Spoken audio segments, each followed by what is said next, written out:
Well, hello, everybody, and welcome to today's live level up conversation. We've got a pretty fun and busy show for you today. Welcome. Happy Wednesday. Let's dive right in. Welcome to Level Up with Winnie Sun,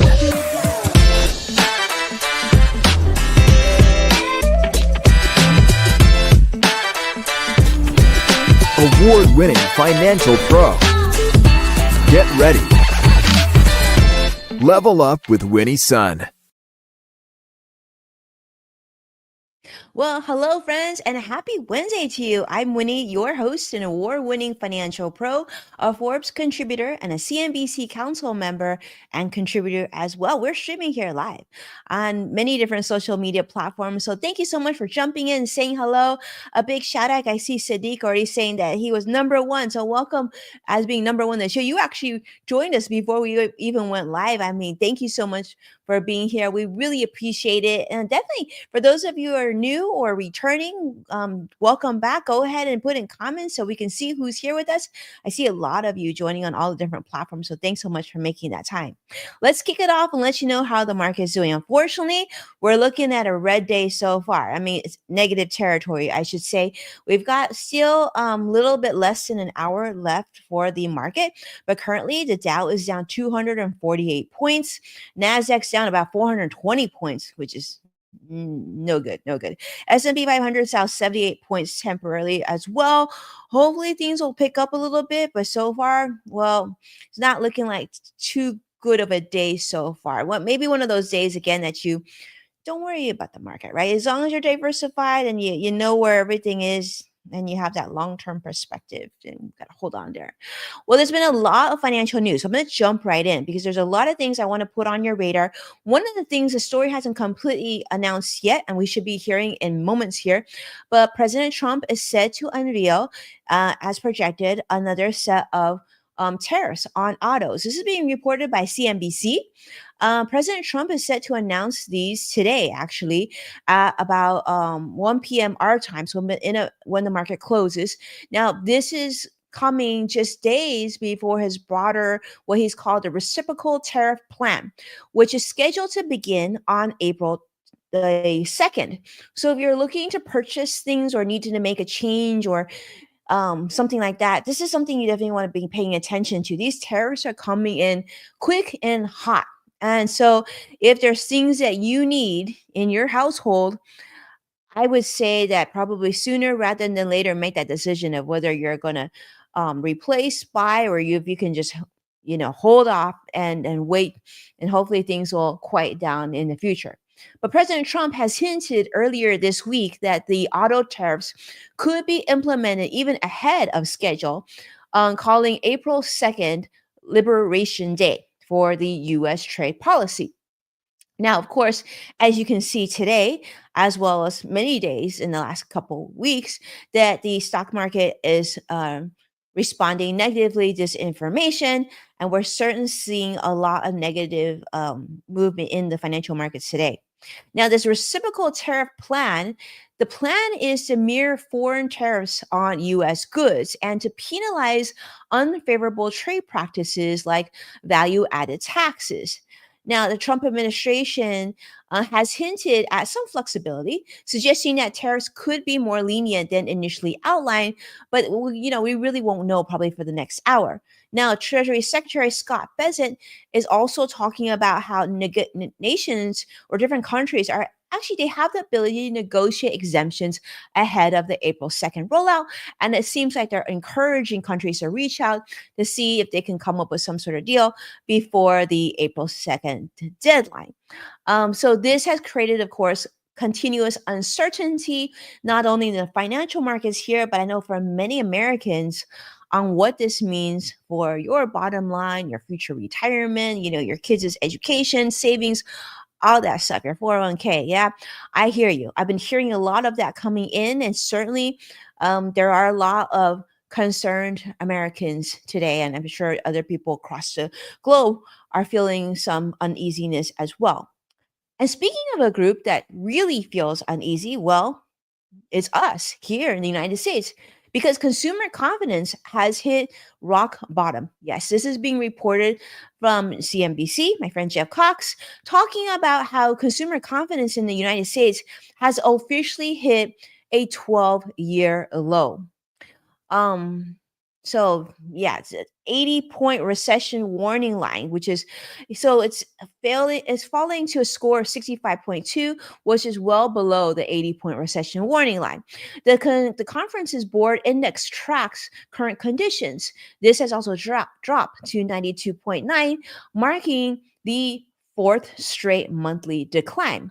So when we were feeling good about future income, job opportunities, business prospects, well, that seems to have changed dramatically. A lot of people are feeling not so optimistic about the future, reflecting growing personal concern among Americans here. In fact, the downturn is really noticeable for people ages 55 and older, of course, those looking towards retirement or hoping to retirement. And of course, you're seeing a lot of the sentiment also in the stock market when you're seeing a lot of drops, from February as well. So expectations on job growth has also declined. People aren't feeling so great about job growth, and more people now anticipate fewer jobs in the near future. So overall, a lot of this has been due to President Trump's tariff plans and announcements, and this is adding to the continued market volatility. Now, economists view this shift in confidence as sort of a red flag for economic slowdown and also a possible recession before the end of 2025. Now, there was a lot of news that's also coming out from many analysts, experts, and whatnot, talking about whether or not recession is near or recession is going to be here for sure. But I would say I'm not going to go into details on that piece because there's so many numbers and facts in there. But the gist of it is overwhelming. It seems like most people who study this do feel that we are very much closer to to a recession than we were just a couple months ago. Yeah. And that being said, so one of the big things we talked about, of course, is President Trump's tariff plans, again, shared in the New York Times as well, that the Federal Reserve's job now has just gotten a lot harder.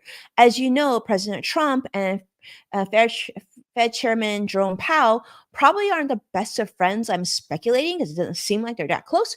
But typically, it's important for these two parties to have open, good communication and a good working relationship to help navigate Americans out of sort of less favorable financial conditions. Well, because of President Trump's proposed tariffs, spending cuts, and deportations, these all risk fueling to inflation, which then could also slow economic growth in the United States, which is what Fed Chairman Jerome Powell has acknowledged. And he has also talked about how tariffs could delay the progress on inflation that we've already made, and said that the United States isn't currently in a crisis like stagflation, but it's something they're definitely paying attention to. Now, despite these recent concerns, though, the Federal Reserve is sticking with its plan for two interest rates cuts in 2025, which would be great news for those of you who maybe have been sitting on the sidelines, looking to purchase a new home or refinance or even purchase a new vehicle and need to take out an auto loan. Or maybe you're sitting on credit card debt, right? Decreasing interest rates for you would be really, really hopeful. Or even, other things that where you're paying interest. Well, the new Fed projections now show higher inflation of 2.8% and unemployment higher as well at 4.4% and lower GDP growth at 1.7% through the year of 2026. Now, economists are really worried that the Fed is underestimating these risks, with which they say is remarkably high uncertainty clouding forecasts. And other economists are even saying that Fed may be more willing to tolerate slower growth than rising inflation, given that past missteps that they made in responding to post-pandemic price shocks has occurred previously. But that being said, I think we can all agree we're hoping the people who are making these decisions on behalf of the American people are going to make the right decisions so that we, personally, in our families, in our households, don't continue to suffer, and hopefully better days ahead, right? That's what we're all hoping for. I think that's something we can absolutely agree on. I see a lot of comments coming in from Sadiq. Is the tariffs for a new or second-hand car as well? So I think it's pretty safe to say it'll be on new vehicles. Unless I read otherwise, that's going to be the case. So, which could mean also that the price of used vehicles um, could be impacted. Whether you think it's going to impact until the prices are going to go higher or the prices are going to lower. But I think it's fair to say if um, new cars become more expensive, then I think more Americans might look towards US made cars if those don't have tariffs, right, in place. And if you're looking to buy a used car because things just are so expensive, then that could also impact the price of used cars. That could also inflate as well. So could go higher in price as well. All right, let's continue. Big news as well this week. If you didn't know already, this is probably a company you may not have heard about in quite some time, and that is Napster. Yes, Napster. Remember back in the day, Napster, when now you could like download music and whatnot? Well, USA Today, as well as many other financial publications, are talking about the big news this week where Napster, the iconic music sharing, they're sort of the pioneer back in 1999. Well, they've officially been acquired by another company, Infinite Reality, for a whopping $207 million. So the plan is to reinvent it as the interactive artist first music platform. And Infinite Reality says that they're going to be fusing artificial intelligence, immersive technology, and of course, audience engagement tools to help individual artists better connect with their communities, their fans, and really build monetize their work. Now, despite a turbulent past, including high profile lawsuits from like Metallica, Dr. Dre, and others, Napster has paid over $1 billion to artists over the past 20 years. So the platform currently offers access to 110 million songs, and they're going to retain its current CEO. So we'll see how that goes, but just thought I'd bring that up to you because honestly, when I read that, I was like, wow, I haven't heard that name in a while. That's the news there, and hopefully for those who are involved, that is good news, and they're excited. And we're excited to see where the technology goes. And I think we can all agree that music is a big part of life, and if we have talented artists, I think we can all agree we want to make sure that they get their fair due, as well as we get our music content as well, right? So it has to go both ways. Now, that being said, I want to continue because I want to talk about new technology also being on our radar. And I'm really curious to see how all of you feel about this one. Okay. This is talking about quantum leap. Now, Google's 5-year horizon, they are really putting a plan together for quantum computing. This is being shared on CNBC. Julian Kelly, director of hardware at Google Quantum AI, actually artificial intelligence, believes that we're actually just 5 years away from quantum computers running practical applications that today's classical computers just can't handle anymore. It's interesting that the computers that we're using right now are going to be called classical computers. Remember the classics? And then it became like pop music and classics is like very classic. So our computers are now will be soon called classic computers. I know. Crazy how time changed. Well, Google's December 2024 advance in quantum error correction suggests that they have a clear path forward towards a fully functional quantum computer or computers, which is a significant technological leap. So that will be interesting. If we're currently in the second industrial revolution with artificial intelligence, I guess it makes sense that the next push would be into quantum chips. Now, while Google's top machine currently has 105 qubits. I don't even know what that is. Experts say that useful applications will likely need a million or more, which is still a really big gap to close. But they say they have a plan on these qubits that operate based on probability, unlike traditional binary bits. So, in a nutshell, this looks like we're looking forward to even faster technology. NVIDIA recently also hosted a quantum day, spotlighting key players like Amazon and IBM, deepening interest in this sort of technology as well. I guess for the most of us, or some of us who don't quite understand what quantum computing is, it definitely seems like things will be a lot faster and technology will evolve more quickly.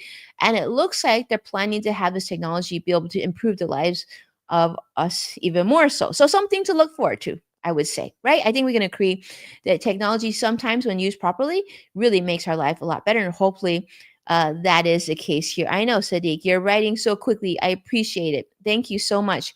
Quantum Leap is a 5-season TV miniseries in '89. I like that. Okay. Thanks, Sadiq. Appreciate that. Those comments. All right.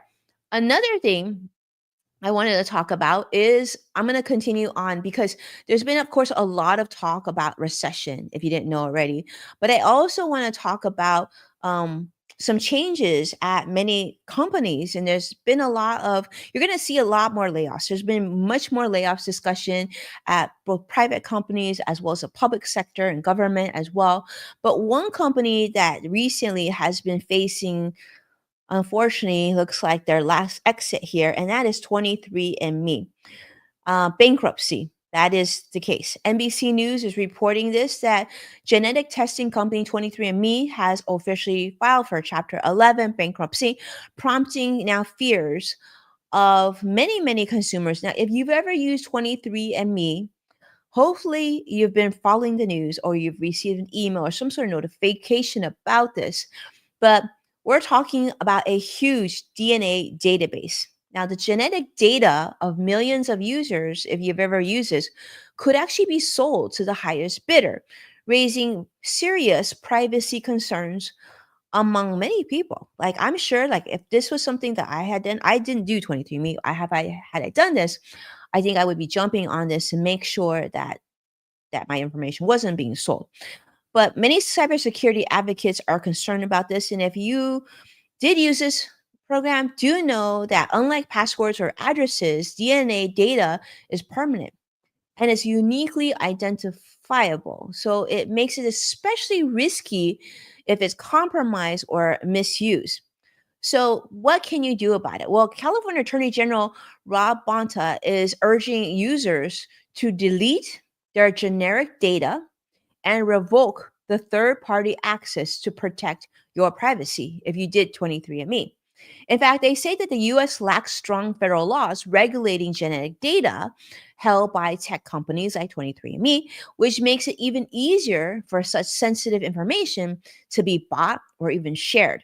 In fact, in 2023, a hacker assessed data of 6.9 million 23andMe users, exposing vulnerabilities even during that time of the company's data protection systems. So people are saying that if you're submitting DNA to companies like 23andMe, not only are you putting your individual, but your entire biological family at risk.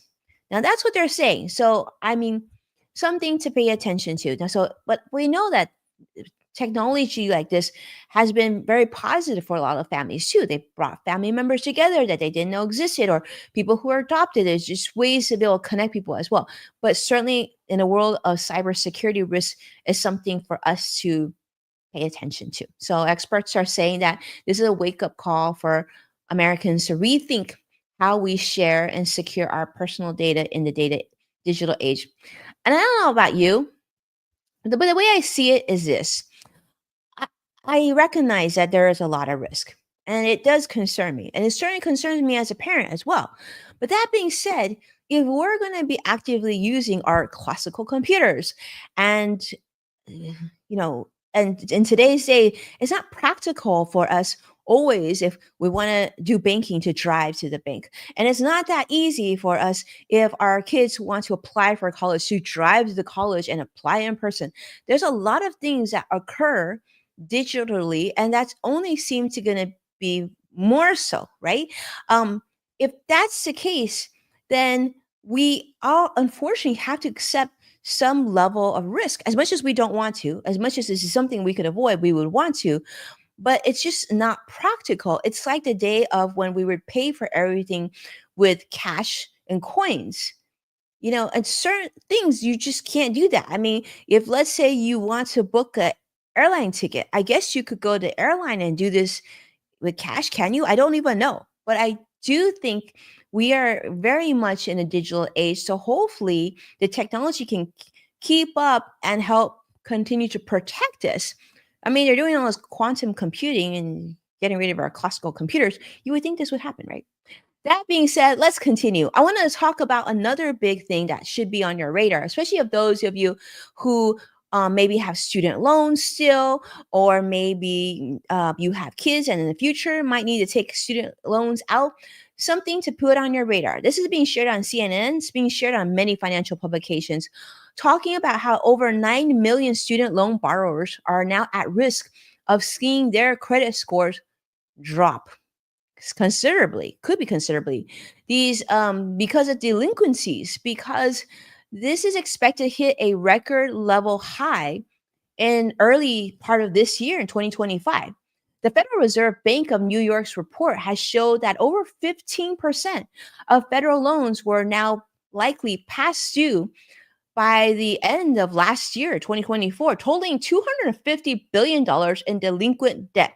That should be concerning. And the reason it should be concerning is you're talking about people who maybe hopefully graduated from college, or at least attended college at some point, and they have this college debt and they're not able to pay off on time on their designated schedule.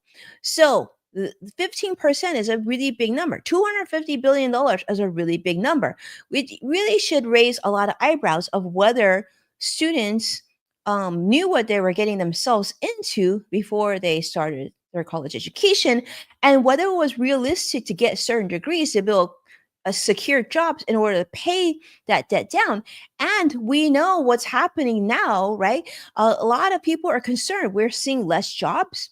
We're seeing a lot of concern about the economy. Will the next generation be able to secure a job, pay for their own living expenses, and pay off their student debt as well? Not to mention, if it's student debt, they could have credit card debt and it could just be ballooned. But the credit score we're talking about is quite severe. Subprime borrowers could lose as much as 87 points on their credit score, while subprime borrowers may drop by 171 points. That not only makes it hard on your credit score, but talk about if you need to rent an apartment or if you need to buy a car. I mean, and a lot of companies, like in the financial industry, your credit score is also pooled before offering you employment. So that could also give you trouble when you're looking to secure a job that you studied for and we're hoping to use that job to help pay off your college debt and everything else. So this spike follows the end of course, of a pandemic era on-ramp grace period that shielded missed payments from damaging borrowers' credit. Now, we know the Biden administration was trying to do quite a bit in the student loan area, but many borrowers are still struggling post pause with balances growing due to missed payments. So you're talking about penalties and probably taxes. I mean, I shouldn't say taxes. And interest gains, right? So I guess it is kind of like tax, but interest being accrued on any delays as well, is tied to legal challenges surrounding repayment programs. Now we know that the Biden administration's Saving on a Valuable Education Save plan was stalled when the Trump administration's policies halted income-driven repayment applications and things like that. But so this is something I'll be paying attention to, because even if you don't have student loans in your life, but this is an ongoing expense and it's something that a lot of Americans are dealing with, then that could probably impact all of us in some way, shape, or form. Now, that being said, let's continue. I wanted to share another story that was kind of big news. And if you weren't paying attention to this, I think it's something very, very interesting. And it's being shared on CNN amongst many other different financial publications as well, talking about a company called BYD. Boy, yesterday, David. Now, if you haven't heard of this company yet, you're probably going to start hearing about it a lot more, because BYD is now, for many people, are looking to be more optimistic about BYD than Tesla as it pertains to electric vehicles. This is being shared on CNN Business, talking about BYD, which is a Chinese automaker. They have been outpacing Tesla significantly, and it's a major milestone in the global electric vehicle race. In fact, their new charging technology claims that they can actually help you recharge to 250 miles of range in just only 5 minutes, which is huge. For those of you who have electric vehicles, like I do, and I've had for a very, very long time, you know there's so many wonderful things about having an electric vehicle, right? They're quick, they're clean, and they have a lot less maintenance issues. Like for example, you don't have to do an oil change, and you don't have to do a smog check. If you're in California, you have to do a smog check. So there's things like that that you don't have to do with an electric vehicle. But one of the pain points is when you drive it along, at some point you need to charge the car. Now, if you're fortunate enough to be able to charge it at home, then that's great. Then by the time you wake up, the car is fully charged. But for many people, especially if you're looking to do a road trip or just driving around, you may not have access to be able to charging at home. So you would have to stop to charge. Now, to charge 250 miles typically could take upwards of 30 minutes or even more. But now BYD is saying that they can do that in just very, very short amount of time. So this is something we'll definitely have to pay attention to and watch to see how this impacts Tesla as well as other electric vehicle companies. And hopefully the speedier charging of electric vehicles will be something that many users will experience regardless of which electric vehicle brand that you own. And I think that would also include increase adoption of electric vehicles as well. Now, speaking of China, I want to share with you this story that I thought is just a good reminder for all of us that travel. And you might be traveling soon. I mean, you might be traveling domestically or internationally, but I thought this was something. This story kind of made me chuckle, and it's a good one to kind of share with you. Shared by NBC News. Well, there was a United flight to China. And let's just say they had some issues. And why did they have some issues? Well, fortunately, it wasn't any mechanical issues, but a United Airlines flight from Los Angeles to Shanghai had to be diverted to San Francisco. Because why? Well, the pilot forgot their passport. So the incident occurred on Saturday on flight 198. 257 passengers, 13 crew members, all impacted because the pilot forgot his or her passport. The oversight led to a 6-hour delay, with the plane eventually continuing its journey later that evening. Now, passengers did receive meal vouchers and compensation, but I think that it's just a good reminder that if you're traveling today, especially internationally, you got to make sure that you bring your passport. And I don't know, maybe even domestically these days. I mean, I think if you have your real ID, you don't really need to here in the US, but definitely it's a good reminder. It's a good story that before you get on that car or get towards the airport, make sure that you remember your passport. And I'll just I gotta be real with you. It's happened to me before. So this is years ago. My husband and I were on a trip to Europe, and on my way, I realized that I had forgotten. Actually, I think it was well, maybe it wasn't Europe. Maybe it was to New York or something. But I had forgotten my driver's license, so we had to turn back. Fortunately, we had plenty of time because I like to leave early. But yeah, I learned that the hard way. So this is something I'm pretty good about reminding myself of, and hopefully it'll help you as well. And speaking of such, I want to share with you one last story before we wrap, and I think it's a fun one. And that is, well, it's kind of fun depending on which side of the story you're on this, but it's being shared by Fast Company. Now, let me know if you enjoy chewing gum. All right. Chewing gum, like, chewing bubble gum, chewing gum. In fact, I've just noticed like a lot of kids' things taste like chewing gum. But that being said, you might want to rethink chewing gum. And hear me out on this. And that is because there's a new study that came out from UCLA. Researchers found that 1 gram of bubble gum or gum can release about 100 microplastics on average, with larger pieces of gum potentially releasing up to 3,000, yeah, pieces of microplastics into your mouth. And even natural gums, they said, show similar microplastics levels.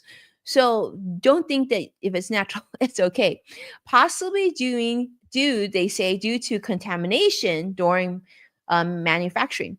So most microplastics are released within the first 2 minutes of chewing, with 94% released by the minute mark. But still, the study only identified microplastics larger than 20 microns, meaning even more nanoplastics likely go undetected. Now, to give you an idea of how many people chew gum, because I was curious about this, right? Just to give you an idea, an annual gum chewer. So let's say you just chew all year long, you could ingest up to 30,000 microplastics, highlighting a new and direct exposure route to this. And it's just not microplastics. If you do some research, it's not good for your body. It's not good because some of it will land in your brain, which is not good too. And researchers hope that these findings will raise awareness about how much plastic is actually in gum and encourage people to properly dispose of their gum as well, because your gum has plastic. And the health effects of microplastics are still being studied. Scientists do caution that these particles are unnatural and could be harmful to you over time. So I thought you should be aware of that.